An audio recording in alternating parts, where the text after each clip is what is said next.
Sementara itu, saudara, sejumlah perajin dan pengusaha batik Indonesia menyatakan mengalami penurunan penjualan hingga 80% selama pandemi COVID-19. Para pengrajin berharap gerakan batik mendunia 2021 berdampak signifikan terhadap jual beli batik di Indonesia.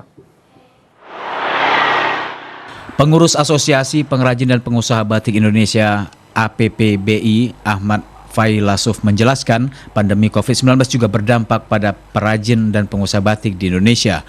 Bahkan penjualan batik selama pandemi melanda dan peraturan ketat PPKM diberlakukan, mengakibatkan penjualan batik menurun hingga 80%. Pelaku usaha terpaksa mengurangi produksi karena omset merosot hingga 90% jika dibandingkan pada waktu normal.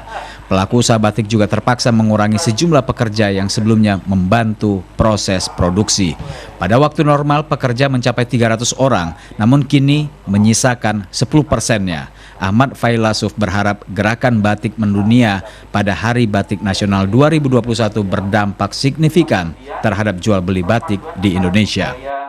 Insya Allah pandemi akan segera berakhir. Kemudian kita berharap terhadap pemerintah agar membuka keran ekonomi sehingga kita bisa jualan, bisa memasarkan batik dengan mudah. Kalau dulu kita pakai offline, kita menganjurkan berubah ke online, ke digital marketing. Kita lihat lagi. Sementara Kapolres Pekalongan AKBP Arief Fajar Satria mengatakan batik Pekalongan merupakan salah satu warisan Nusantara yang harus dilestarikan.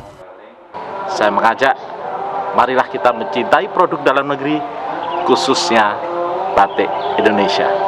Seni batik yang terus dikembangkan baik corak maupun ciri khas yang ada, diharapkan kita mampu melakukan ekspor.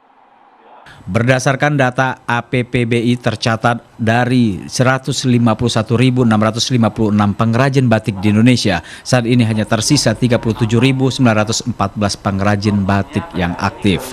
Sejak pandemi COVID-19, banyak pengrajin batik yang tutup sementara. Namun adanya pelonggaran PPKM membuat pengrajin batik mulai bangkit untuk menghasilkan karya dan melestarikan warisan budaya Nusantara.